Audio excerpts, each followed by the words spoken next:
In this tutorial, we'll learn how to create a glowing text effect in Adobe Premiere Pro.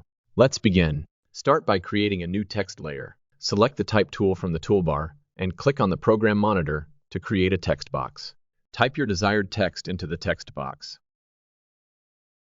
With the text layer selected, duplicate the text layer by holding Alt and dragging it over the original text. Next, we'll apply the Gaussian blur effect to the text layer to create the glow effect. Go to the Effects panel and search for Gaussian blur. Drag the effect onto the lower text layer. In the Effect Controls panel, you can adjust the settings of the Gaussian blur effect to control the intensity of the glow. Increase the blurriness parameter to increase the glow effect. For a more pronounced glow effect, you can add a tint effect from Effects panel and change the white color to color of your desire. And there you have it. You've successfully created a glowing text effect in Adobe Premiere Pro.